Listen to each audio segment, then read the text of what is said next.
Géant de François Malingret, deuxième épisode. Hier, vous avez pu découvrir que la sculpture de plus de 5 mètres du jeune ancien avait été installée à Bellinzona, en Suisse italienne, mais restera-t-elle au même endroit pour cette expo prévue jusqu'au mois d'août? Réponse avec Jean-François Didier et Yves Kemener.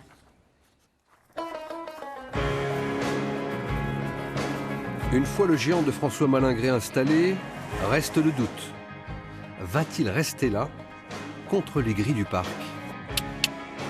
L'emplacement, tu vois, qui était le gros doute, en fait, c'est ici qui marche le mieux, c'est sûr. Ouais. Franchement, là, c'est pas mal. Hein. Mais non, mais c'est cool. Hein. Effectivement, je pense que c'est quand même là qu'il est le mieux. Donc, c'est décidé, le jardinier et ses fleurs gisantes a trouvé sa place. Après un an de boulot en atelier, le géant de résine et polystyrène de 200 kg sera entouré de 7 tournesols. Tout semble parti pour du définitif, alors je monte filmer Bellinzona d'en haut parce que c'est beau. Dans le canton du Tessin, la 12e ville de Suisse est aux portes de l'Italie. La villa des Cèdres est très jolie, mais, à mon retour, patatras. Le grand Gus a bougé, il est sous l'arbre. Bigre, François a voulu essayer autre chose. Est-ce un caprice? Où est-ce fini? En hiver, comme ça, contre un arbre avec des couleurs qui répondent assez bien à son univers, ça me plaît assez. Mais justement, la grosse question, c'est de savoir qu'est-ce que ça va donner au printemps et en été, qui vont être, l'exposition démarre dans un mois, donc ça aura déjà changé.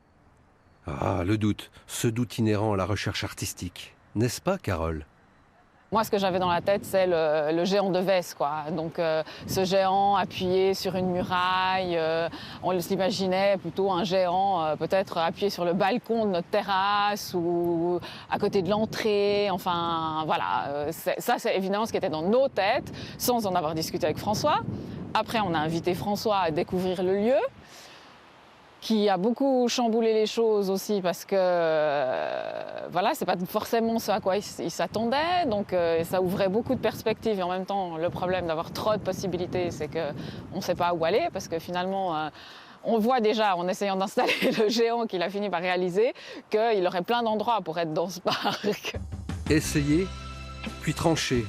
Toute l'œuvre de François est instinctive et affirmée, aussi classique dans ses compositions que contemporaine dans son expression.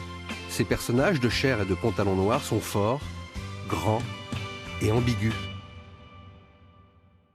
Quand quelque chose est énorme ou alors légèrement violent ou dérangeant, ça laisse pas indifférent. Donc ça permet déjà c'est un peu comme un appel pour le spectateur. Et moi, c'est pas tant le mystère que oui, l'ambiguïté.